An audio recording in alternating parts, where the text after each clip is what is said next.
स्वागत है आप सभी का तफ्तीश के इस कड़ी में। मैं हूं आलोक सिंह। नोएडा में सरेरा एक इंजीनियर को बदमाशों ने अपनी गोलियों का निशाना बनाया।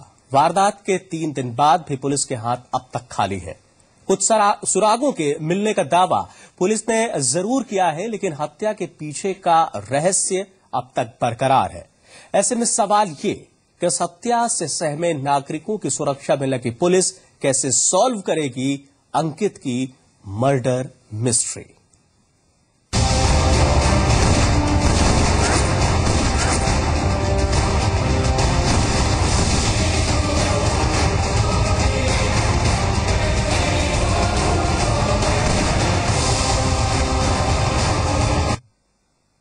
अंकित हत्याकांड 2 दिन बाद भी पुलिस के लिए अनसुलझी पहेली बना है। अंकित के हत्यारों की गिरफ्तारी के लिए नोएडा, गाजियाबाद और मेरठ में दबिश दी गई। इस केस के खुलासे के लिए पुलिस ने 3 टीमें क्राइम ब्रांच के साथ जांच में जुटी है। वहीं सूत्रों के हवाले से आई खबर के मुताबिक इस हत्याकांड को पारिवारिक रंजिश से जोड़ा जा रहा है। अंकित को किसने मारा? कत्ल की वजह रंजिश, सुरागों की तलाश जारी। नोएडा की सीएस कंपनी के सॉफ्टवेयर इंजीनियर अंकित चौहान की सरेराह गोली मारकर हुई हत्या के पीछे पुलिस रंजिश को प्रमुख वजह मान रही है। पुलिस ने अंकित के दर्जनों करीबियों के फोन सर्विलांस पर लेकर जांच शुरू की है। शुरुआती जांच में पुलिस के सूत्रों से पता चला है कि अंकित और उसके मामा के परिवार के बीच काफी समय से मनमुटाव था। अंकित के पिता और मामा के बीच शुरू हुआ विवाद अब बेटों के बीच झगड़े की वजह बन चुका था। इनके बीच काफी समय से तनातनी चल रही थी। करीब 1-1.5 माह पहले अंकित के मामा के बेटे राजू ने उसे धमकी भी दी थी। अंकित की जिस तरह से हत्या हुई है उससे प्रथम दृष्टया ये प्रतीत होता है कि कोई रंजिश है। रंजिश के कई कारण हैं, जिन पे जो जानकारी अभी बातचीत में जो लड़का साथ में था गगन, उससे और उनकी पत्नी से, उनके मदर फादर से बात होने के बाद कई बिंदु हैं जिन पर जांच होनी आवश्यक है। सूत्रों के मुताबिक इस मामले में पुलिस ने राजू का बयान भी रिकॉर्ड किया। वहीं पारिवारिक रंजिश की जांच के लिए नोएडा पुलिस की एक टीम मेरठ में डेरा डाले हुए है। किस लोगों से पूछताछ? सभी लोगों से पूछताछ। जिसमें कि कौन कौन? सभी लोगों से हुई है। सर कौन कौन है, थोड़ा नाम बताइए। यार हाई प्रोफाइल केस है। बेटी से भी हुई है और उनके पापा से भी हुई है और लोगों ने उनसे इस बात। अच्छा, अभी तक एक जवाब दे दीजिए किन बिंदुओं पर नीचे कर। वहीं अंकित के पिता ने इंसाफ की मांग करते हुए अपने और अपने परिवार की जान का खतरा बताया कि इस तरह से इतनी उससे उसका जो हत्या हुई है वो कैसे हुई, प्री प्लानिंग से हुई। तो मुझे भी तो वो है खतरा कि भाई जब उसका मैं जांच से इसलिए संतुष्ट नहीं हूँ कि जिसने ये काम किया है उसने प्री प्लान काम किया है। अब क्या पता किस रंजिश के तहत मेरे परिवार को ये चोट पहुंचाना चाहता है। मुझे भी डर हो सकता है, मैं ऐसे नहीं कहता कि है, लेकिन मुझे डर भी तो हो सकता है वो मेरे को भी कुछ, मेरे परिवार को, किसी और को भी वो करना चाहता हो। तफ्तीश इस बात की भी हो रही है कि अंकित और उसकी पत्नी अमीशा पहले कहां काम कर चुके हैं। इनके कॉलेज और कंपनी के दोस्त, घर के आसपास का कोई विवाद और रिश्तेदारों की भूमिका की पड़ताल जारी है। पुलिस को यह भी पता चला है कि अंकित का कुछ दिन पहले गाजियाबाद के वैशाली में किसी से झगड़ा हुआ था। ये झगड़ा सोसाइटी की पार्किंग में गाड़ी खड़ी करने को लेकर हुआ था। पुलिस इस झगड़े की जानकारी भी जुटा रही है। सबसे हुई है। हमारा शक किसी पर नहीं, हमारी किसी से कोई बात नहीं है। वो हमें नहीं पता, पुलिस वालों की अपनी रेगुलर चेकिंग से। इसका दोस्त था ना एक चीज था कि लगातार पुलिस भी इस बिंदु पर वो हमने बात कर ली है, लेकिन पुलिस हर तरह से, दोनों तरह से देख रही है। वहीं अंकित के पोस्टमार्टम रिपोर्ट में उसके शरीर से 2 गोली मिलने की बात सामने आई है। एक गोली गर्दन में और दूसरी गोली कोहनी में लगी थी। इसके अलावा एक गोली कार में आगे की उस सीट पर लगी है जिस पर गगन बैठा था। गगन ने पुलिस को रिवॉल्वर से 3-4 गोली चलने की बात बताई थी। पुलिस ने अंकित की कार की बैलिस्टिक जांच भी कराई, जिसमें वारदात के बाद सुरागों की तलाश हुई। अंकित के कत्ल का राज पुलिस सुलझाने में लगी है। वहीं अंकित की जिंदादिली और उसकी खुशमिजाजी के कायल उसके दोस्त अब तक ये मानने को तैयार नहीं कि अंकित की किसी से कोई दुश्मनी थी। अमित चौधरी, नोएडा, जी मीडिया। इस मामले पर गौतम बुद्ध नगर के डीएम एनपी सिंह का कहना है कि अंकित के हत्यारों को पकड़ने के लिए नोएडा पुलिस की एक टीम मेरठ में भी मौजूद है। डीएम के मुताबिक इस हत्याकांड के तार मेरठ से भी जुड़े हो सकते हैं।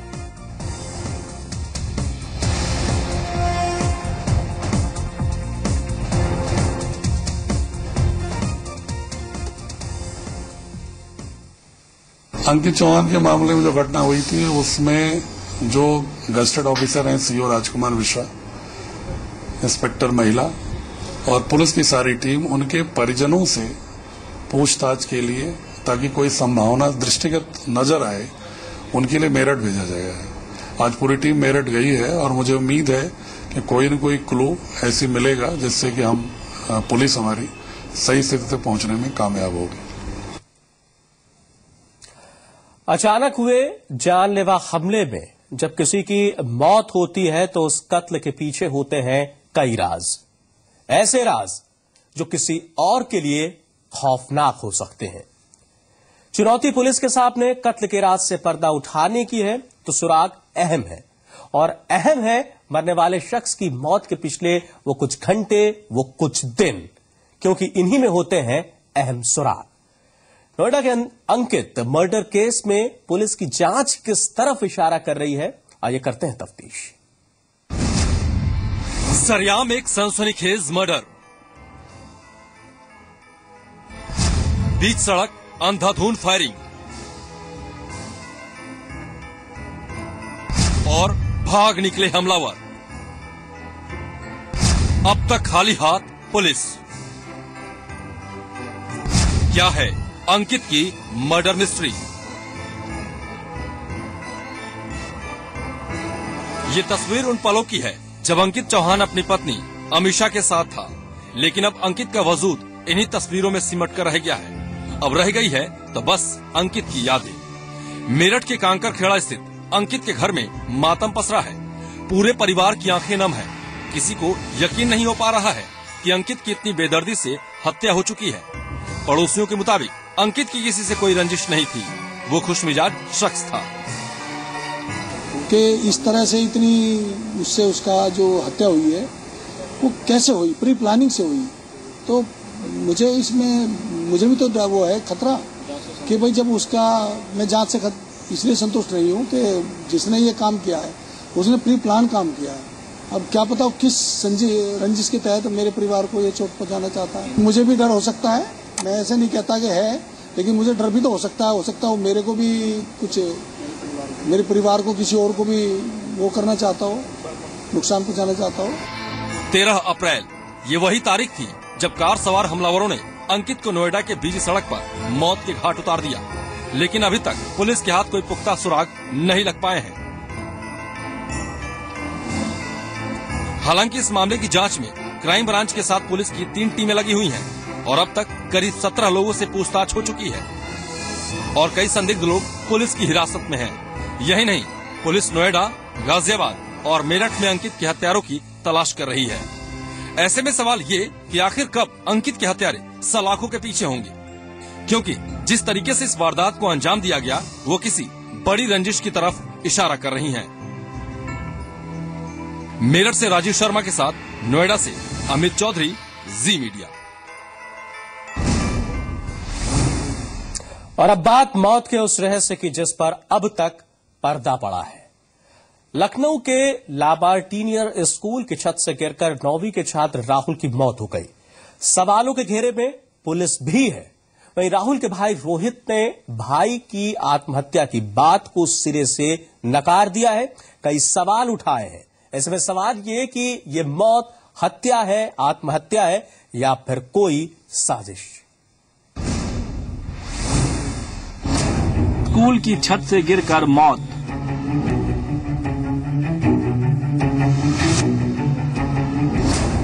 हादसा या साजिश?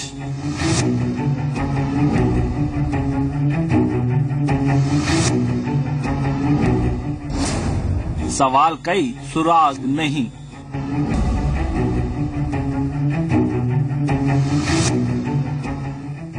लखनऊ के लामार्टिनियर स्कूल की छत से संदिग्ध परिस्थितियों में गिरे छात्र के मामले में उसके भाई ने आत्महत्या से इनकार किया है। राहुल के भाई रोहित ने मामले में अब तक एफआईआर दर्ज न होने पर पुलिस की भूमिका पर सवाल उठाते हुए लीपापोती का आरोप लगाया है। इसके साथ ही अब तक जो बातें सामने आई हैं, उनको लेकर भी राहुल के भाई रोहित ने कई सवाल उठाए हैं। सवाल नंबर 1, रोहित श्रीधर के मुताबिक राहुल के शरीर पर मिली चोटें आत्महत्या से नहीं आ सकती, तो फिर चोटों के ये निशान उसके शरीर पर कैसे आए। सवाल नंबर 2, मौके से मिले सुसाइड नोट की राइटिंग भी राहुल की राइटिंग से नहीं मिलती, तो फिर ये राइटिंग किसकी है। सवाल नंबर 3, क्या स्कूल के दबाव में आकर काम कर रही है स्थानीय पुलिस। सवाल नंबर 4, स्कूल में राहुल की पहचान के लिए आखिर 45 मिनट कैसे लग गए। इन लोग ने पुलिस को इतनी अच्छे से इन्फ्लुएंस किया हुआ है कि इतना बड़ा केस है, इतना बड़ा हमें सस्पेशन है, इसके बाद भी उन लोग ने एक भी एफआईआर दर्ज नहीं किया। पोस्टमार्टम रिपोर्ट हमने रिक्वेस्ट किया इतनी बार, पर उन्होंने सिर्फ एक कार्बन कॉपी दिखाया जिसमें कुछ एलिजिबल नहीं था। बॉडी पे जो इंजरीज मिले हैं वो सुसाइड से बिल्कुल हो नहीं सकते। ये जरूर किसी टासिल का से रिजल्ट हुआ है। नाम भी गलत लिखा हुआ है, वो हर जगह, हर पेपर पे, हर एग्जाम में, हर ऑफिशियल जगह पर एस राहुल नाम लिखता है, जबकि नोट पर मिला है उसका कुछ और ही मिला है। ये डेफिनेटली किसी बड़े इन्फ्लुएंशियल पर्सन या स्टूडेंट्स का काम है। तो एक दिन बाद ही आया कॉलेज से, कोयम्बटूर से, बट जो मुझे इन्फॉर्मेशन मिली है 45 मिनट्स लगा दिए इन लोग ने एक बच्चे को पहचानने के लिए। अपने ही स्कूल का एक स्टूडेंट, आप 45 मिनट्स लगा दिए। जब बॉडी मिली इन लोग ने क्या किया, सबको बुला के आइडेंटिफाई कराया, एक और बार अटेंडेंस ली ये देखने के लिए कि कौन मिसिंग है। जबकि आप ये 5 मिनट का भी काम नहीं होता है, एक स्टाफ मेंबर्स, सारे स्टाफ मेंबर्स को बुला के आइडेंटिफाई कर दें और तुरंत मेडिकल हेल्प दिला दी जा सकती है। राहुल के भाई जिनका ये कहना था कि इस मामले में शुरुआत से ही गड़बड़ियां की गई, पोस्टमार्टम की रिपोर्ट उनको नहीं दी गई, घटना के इतने दिनों बाद एफआईआर नहीं दर्ज की गई, सुसाइड नोट में जो हैंडराइटिंग है उनका मानना है वो मैच नहीं करती, उनके भाई की नहीं है, जो टाइमिंग है वो 1.5 साल पहले की है, यानी 1.5 साल पहले लिखी हुई किसी चिट्ठी पर आज की घटना हो जाना ये माना नहीं जा सकता। और पेरेंट्स को भी लगातार इग्नोर किया गया इस पूरे मामले में। स्कूल प्रशासन की ओर से भी अब तक कोई मिलने के लिए इनके घर तक पर नहीं पहुंचा। वो इस मामले की जांच चाहते हैं, वो चाहते हैं कि जस्टिस हो और उसके लिए वो किसी भी हद तक लड़ाई लड़ने को तैयार है। जयप्रकाश, अवनीश विद्यार्थी, जी मीडिया, लखनऊ। ला मार्टिनियर स्कूल की छत से गिरकर हुई छात्र की मौत के बाद स्कूल प्रशासन पर हड़कंप मच गया। परिजनों के अपने सवाल हैं, वहीं स्कूल के प्रिंसिपल ने इस मामले में जो खुलासे किए हैं वो भी सवालों के घेरे में आ गए हैं। वहीं पुलिस अब तक स्टूडेंट के गिरने के कारणों का पता नहीं लगा पाई है। छत से गिरा छात्र, सवालों के घेरे में स्कूल, क्या है मौत का रहस्य। राजधानी लखनऊ के ला मार्टिनियर स्कूल से 10 अप्रैल को कक्षा 9 का छात्र राहुल श्रीधर संदिग्ध परिस्थितियों में छत से गिर गया। छात्र के गिरते ही स्कूल प्रशासन में हड़कंप मच गया। स्कूल प्रबंधन की तरफ से आनन फानन में छात्र को सिविल अस्पताल में भर्ती कराया गया, लेकिन वहां डॉक्टरों ने उसे मृत घोषित कर दिया। वहीं दूसरी तरफ ला मार्टिनियर स्कूल के प्रिंसिपल ने कहा कि छात्र स्कूल आया था लेकिन असेंबली में नहीं आया और बिना बताए ही ऊपर वाले कमरे में चला गया। वहां उसने कुछ कागज जलाए और उसके बाद कूदकर आत्महत्या कर ली। राहुल श्रीधर हमारे क्लास 9 के छात्र का आज मौत हुआ था। जो एविडेंस है हमारे सामने, इससे लगता है कि उसने आत्महत्या की। ऊपर वाले कमरे में चले गए और उसके बाद कुर्सी खींचकर दीवार पे चढ़ के वहां से कूदे। पुलिस का कहना है कि अभी जांच चल रही है। प्रिंसिपल के मुताबिक कुछ रोमांटिक एंगल भी हो सकता है, क्योंकि मृतक छात्र के पास से मिले कागज के एक टुकड़े में गुड बाय जूलियट भी लिखा था। वहीं जांच में जुटी पुलिस के सामने अब ये पता लगाने की भी जिम्मेदारी है कि क्या वाकई 15 साल के राहुल की जिंदगी में ऐसा कुछ था या फिर ये मामले को दबाने की कोई साजिश है। अवनीश विद्यार्थी, लखनऊ, जी मीडिया। लखनऊ की रहने वाली लॉ की एक छात्रा अंबेडकर नगर से गायब हो गई। 11 अप्रैल को यहां के टीएनपीजी कॉलेज में ये छात्रा अपने परिजनों के साथ परीक्षा देने गई थी, लेकिन परीक्षा शुरू होने से पहले वो कैंपस के बाहर पेन लेने गई, लेकिन वापस नहीं लौटी। पिता ने 2 लड़कों पर कई सनसनीखेज आरोप लगाए हैं जो इशारा करते हैं एमएमएस, ब्लैकमेलिंग और अपहरण की तरफ।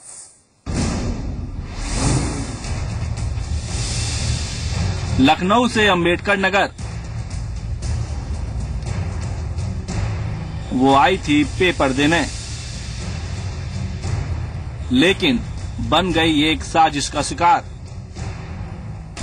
एमएमएस, ब्लैकमेलिंग और अपहरण। मोबाइल फोन पे आए ये वो मैसेज हैं जिनमें साफ साफ बदले की चेतावनी है, एक लड़की को बदनाम करने की, उसके परिवार की प्रतिष्ठा को तार तार करने की। पीड़ित पक्ष का आरोप है कि आरोपियों ने फेसबुक पर फर्जी आईडी बनाकर उनकी लड़की की आपत्तिजनक तस्वीरें अपलोड करने की धमकी दी है। पीड़ित के पास आरोपियों के वो मैसेज हैं जो इस बात को पुख्ता करते हैं। मैं टोटल फेसबुक का दुरुपयोग करके उसका लड़की का गलत आईडी उसने बना के ब्लैकमेल किया था कि तुम्हारी आईडी गलत बना के तुम्हारी फोटो डाल देंगे, तुम्हारे बाप की फोटो डाल देंगे, जो तुम्हारे पिता की पूरी प्रतिष्ठा है वो चौपट कर देंगे कि अब तुम अपना जो है मुझे समर्पित कर दो। जब वो तैयार नहीं हुई तो उसने मुझे फोन करके ब्लैकमेल करने की कोशिश की, तुम्हारी लड़की का ये कर देंगे, वो कर देंगे, यहाँ से पाकिस्तान से फोटो बनवा देंगे। इस तरह का टोटल उसका मैसेज जो उसने नंबर पे फोन किया था वो टोटल मैसेज मेरे पास आज भी रिकॉर्ड है। अभी तक लड़की का कोई पता नहीं चल सका है। आपको बता दें 11 अप्रैल को लखनऊ की रहने वाली लॉ छात्रा परीक्षा देने अपने परिजनों के साथ अंबेडकर नगर के TNPG कॉलेज आई हुई थी, लेकिन परीक्षा शुरू होने से पहले वो कैंपस के बाहर पेन लेने चली गई थी, लेकिन फिर दोबारा वापस नहीं आई। और पूरा मैसेज पूरे साक्ष्य दिखाने के बाद भी पुलिस जो है उसको दूसरे तरह से ले रही है। अगर कहीं कोई भी घटना होती, मेरी लड़की अगर कहीं नहीं मिलती है, अगर उसके साथ कहीं घटना होती है, उसको कहीं मर्डर हो जाता है या उसके साथ गलत ऐसा ना हो, मुझे नहीं कहना चाहिए पिता होते हुए कि उसके साथ कहीं रेप करके या कोई दुराचार करके उसका मर्डर कर दे, तो उसमें ये अमित ओझा, उनके पिता प्रभाकर ओझा, कृष्णा ओझा, इन्हीं लोगों का पूरा हाथ है इसमें। वहीं इस मामले में पीड़ित के पिता ने 2 लड़कों के खिलाफ मामला दर्ज कराया है। ये LLB 3rd ईयर की छात्रा थी जो TNPG कॉलेज टाना में पढ़ती थी, एग्जाम देने आई थी। वो वहाँ से कहीं चली गई, जिसके संबंध में थाना टाना पर मुकदमा पंजीकृत हुआ, उसकी जांच की जा रही है। उसके मोबाइल को लेकर के सर्विलांस से जुड़े जानकारियाँ प्राप्त की जा रही है, डेटा शीट उसकी बरामद की गई। लखनऊ से अंबेडकर नगर परीक्षा देने आई छात्रा अभी तक लापता है। परिजनों का आरोप है कि उसका ब्लैकमेल कर अपहरण किया गया है। वहीं सवालों में पुलिस भी है। आरोपियों के नाम, पता और मोबाइल नंबर पुलिस के पास हैं, बावजूद इसके अभी तक पुलिस के हाथ खाली हैं। अशोक वर्मा, जी मीडिया, अंबेडकर नगर। मुरादाबाद में कूड़े के ढेर से लेकर पौष इलाकों तक से बरामद हुए मानव भ्रूण ने समाज को एक बार फिर शर्मसार कर दिया। जानकारी के मुताबिक दोनों ही कन्या भ्रूण हैं।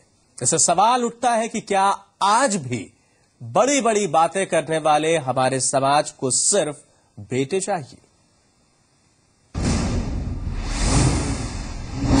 पहले कूड़े के ढेर में, फिर पौष कॉलोनी में और अब फिर मिले लावारिस मानव भ्रूण। अवैध गर्भपात का अड्डा मुरादाबाद। एक बार फिर मुरादाबाद में अलग अलग जगहों से लावारिस हालत में मानव भ्रूण बरामद हुए हैं। एक भ्रूण 7 महीने जबकि दूसरा भ्रूण 5 महीने का है। जानकारी के मुताबिक एक भ्रूण के सिर पर वार करके उसकी हत्या की गई है, जबकि दूसरा भ्रूण कूड़े के ढेर में मिला है। दोनों ही कन्या भ्रूण है। गली नंबर 5 के मोड़ पे से ये बच्ची हमें नाली के अंदर थैली में पैक हुई भी मिली। जब थैली में पैक हुई भी देखी गई तो इसमें लोगों ने, बच्चों ने शोर मचाया। हम लोग हाथे पे काम कर रहे थे, वहां से भाग के आए। जब हमने देखा तो यहाँ बच्ची पड़ी थी, लिहाजा हमने नाली में से बच्ची निकाली तो देखा पॉलीथीन में पैक हुई थी वो पड़ी। हमने उसे निकाल के और उसको नहलाया धुलाया, उसके बाद में उसको कफन दफन में बच्ची को रख दिया। लावारिस मानव भ्रूणों के मिलने का ये कोई नया मामला नहीं है। तारीख 27 फरवरी मझौला थाना इलाके में 2 मानव भ्रूण बरामद हुए थे। तारीख 21 फरवरी मझौला थाना क्षेत्र के कूड़े के ढेर से 9 नवजात भ्रूण मिले थे। ये सभी भ्रूण शीशे के जार में बंद थे। मुरादाबाद में एक के बाद एक मानव भ्रूणों के मिलने का सिलसिला जारी है। हालांकि प्रशासन कार्रवाई की बात कहकर हर बार पल्ला झाड़ लेता है। इसमें निस्संदेह जो है इनको स्वास्थ्य विभाग को देखना चाहिए और डॉक्टर अंजन नर्सिंग होम वगैरह के इंचार्ज हैं, इनसे आप लोग बेटर बात करें तो अच्छी जानकारी हो सकती है। हाँ, लड़की वगैरह के बारे में कुछ बातें हैं सुनने में आ रहा है, लेकिन मतलब ये बेटर ये है कि जब तक उसका परीक्षण ना हो जाए और डॉक्टर साहब स्वयं चेक ना करा लें तब तक इसके बारे में कुछ कहना व्यवस्था सूचित नहीं होगा। ऐसे में क्या मुरादाबाद अवैध गर्भपात का अड्डा बन गया है? क्या स्वास्थ्य विभाग की मिलीभगत से इस तरह की घटनाओं को अंजाम दिया जा रहा है? क्या इस पूरे गोरख धंधे में कई प्राइवेट नर्सिंग होम शामिल हैं, जहां ये गोरख धंधा पनप रहा है? प्रशासन की नाक के नीचे इस तरह की घटनाओं को अंजाम दिया जा रहा है, बावजूद इसके स्वास्थ्य विभाग चुप्पी साधे हुए है। आपको बता दें कि जी संगम ने इस मुद्दे को प्रमुखता से दिखाया था, लेकिन जांच के नाम पर इस पूरे मामले को एक बार फिर ठंडे बस्ते में डाल दिया गया। ऐसे में सवाल ये कि आखिर कब तक ऐसी घटनाओं पर लगाम लगेगी? दीपचंद जोशी, जी मीडिया, मुरादाबाद। अलीगढ़ में बदमाशों को पुलिस का जरा भी खौफ नहीं है। हाथरस के पीतल कारोबारी के मुनीम से 11 लाख की नकद लूट ली गई। अज्ञात बाइक सवार बदमाश मुनीम का स्कूटर भी ले उड़े। लूट की वारदात को बन्ना देवी थाना इलाके में तहसील के गेट जीटी रोड पर अंजाम दिया गया। ये जगह पुलिस थाने से कुछ ही दूरी पर है। 4 दिन के भीतर अलीगढ़ में लूट की ये तीसरी वारदात है। पुलिस ने लूट के मामले में छानबीन शुरू कर दी है।